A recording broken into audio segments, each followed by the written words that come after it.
Oh, so hello mga paps, good evening at nandito tayo ngayon sa Valenzuela at nakapag-install tayo dito ng isang water heater na may wiring. So, papakita ko ngayon sa inyo.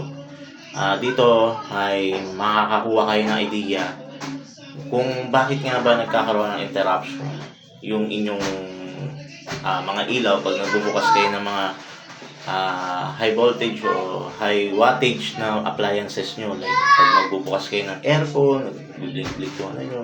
So isa ito sa mga dahilan. So papakita ko muna sa inyo yung ating ginawa dito. So yan, ito naka-modified to mga paps. So meron tayo dito tinatawag lagi na na bypass. Yung bypass connector natin para magkaroon ng hot water si rain shower. At syempre hindi mawawala tong diverter connector. So ina-up and down lang yan kung ano yung gusto ni sir na gawing mainit. So yan.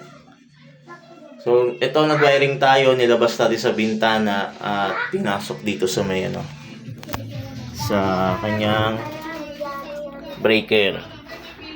Ayan. So usually mga paps, yung breaker natin, di ba may mga distribution na tinatawag doon sa mga panel.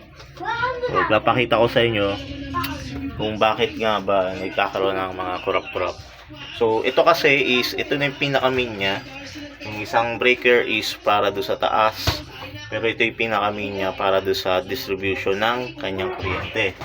So ang nangyayari dito, isa lang yung kanyang connection mula sa ilaw, outlet at yung mga aircon niya. So 30 amperes naman to, so kaya naman niya yung amperes ng ating water heater.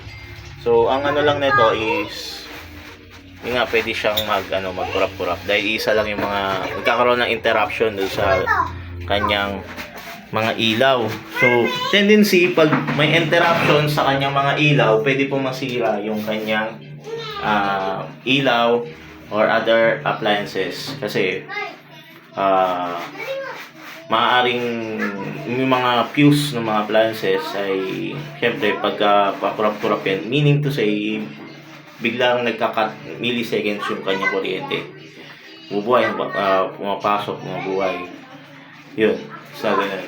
So in my own observation at sa mga natutunan ko rin sa kapwa mas mataas sa akin, so yun lang mga paps at regarding nga pala doon, mas maganda kung magpapagawa kayo ng isang panel na may kanya-kanyang distribution ng kanyang breaker para safe lahat. Yun, for safety na rin, for the sake of safetyness.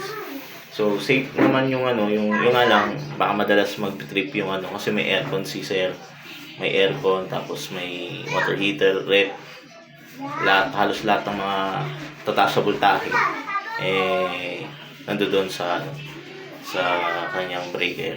So in-advise ko na rin na ganun gawin. So yun lang mga paps, see you in the next vlog.